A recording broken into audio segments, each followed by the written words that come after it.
வணக்கம் மகளே, welcome to the show. இன்னைக்கு சொல்ல நம்ம பார்க்க போறது எலிவேஷன் அப்படின்ற இங்கிலீஷ் மூவியோட ரிவ்யூ. இந்த படம் பாத்தீங்கன்னா பிரைம்ல தமிழ் டப்பிங்கோட அவைலபிளா இருக்கு.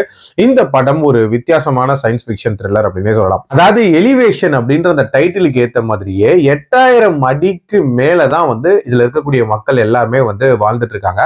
அதுக்கு முக்கியமான காரணமே ரீப்பர்ஸ் அப்படின்னு சொல்லப்படுற ஒரு கிரியேச்சர்ஸ், ஒரு ராட்சச கிரியேச்சர்ஸ் அப்படின்னே சொல்லலாம். இந்த கிரியேச்சர்ஸ் பூமியை அட்டாக் பண்ணி நிறைய பேரை காலி பண்ணிடுது.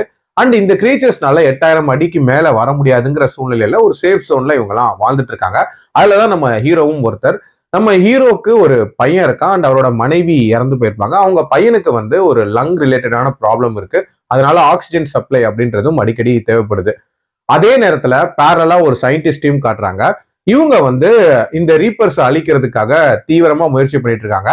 அதுக்கு தேவையான சில விஷயங்கள் கீழே அவங்களோட லேப்ல இருக்கு. ஸோ அதை எடுக்கிறதுக்காக என்னென்ன முயற்சிகள் பண்றாங்க, அந்த ரீப்பர்ஸ் அட்டாக்லாம் எப்படி இருக்கு, டுவர்ட்ஸ் த எண்ட் சர்வே ஆனாங்களா, அதுக்கான அந்த அழிக்கிற பொருளை கண்டுபிடிச்சாங்களா அப்படின்ற மாதிரி நிறைய விஷயங்களை சொல்லக்கூடிய ஒரு படம் தான் இந்த படம். இந்த படத்தை பொறுத்த வரைக்கும் அந்த இனிஷியல் செட்டப், அதாவது அந்த ரீப்பர்ஸ் எவ்வளவு டேஞ்சரஸான கிரியேச்சர், 8000 அடிக்கு மேல ஏன் இவங்க வாழ்றாங்க அப்படின்ற அந்த லாஜிக் எல்லாமே ரொம்ப நீட்டா எக்ஸ்பிளைன் பண்ணப்பட்டிருந்துச்சு. அதே மாதிரி இதுல ஹீரோக்கா இருக்கட்டும், அந்த சயின்டிஸ்டுக்கா இருக்கட்டும், அவங்களோட பர்சனல் லைஃப்ல நிறைய விஷயங்களை இந்த ரீப்பர்ஸ்னால இழந்திருப்பாங்க அப்படின்ற மாதிரி காட்டியிருப்பாங்க. அதுவுமே நீட்டா இருந்துச்சு. அதே மாதிரி அந்த ரீப்பர் அட்டாக்ஸ் ஆக்சுவலா ஸ்டார்டிங்ல வரக்கூடிய ஒரு அட்டாக்கா இருக்கட்டும், அந்த டனலுக்குள்ள நடக்கக்கூடிய அட்டாக்கா இருக்கட்டும், அது எல்லாமே ரொம்ப நீட்டா காட்சிப்படுத்தப்பட்டிருந்துச்சு. டியூரேஷன் வைஸ் 1.5 மணி நேரத்துக்குள்ள முடியக்கூடிய படமா இருந்தாலும் இன்னுமே நிறைய ரீப்பர் அட்டாக்ஸ் அப்படின்றத நம்ம எதிர்பார்த்தோம் இந்த படத்துல. பட் அதை ரொம்ப மினிமலா வச்சுட்டு இவங்களோட டிஸ்கஷன்ஸ் அண்ட் ஸ்ட்ராட்டஜிஸை ரொம்ப அதிகமா காட்டியிருந்தாங்க. அது பெரிய லெவல்ல சுவாரஸ்யத்தை உண்டாக்கல அப்படின்னே சொல்லலாம். அதே மாதிரி கிளைமேக்ஸ்லயுமே நிறைய அன்ஆன்சர்டு கொஸ்டின்ஸ் அப்படின்றது இருந்துச்சு.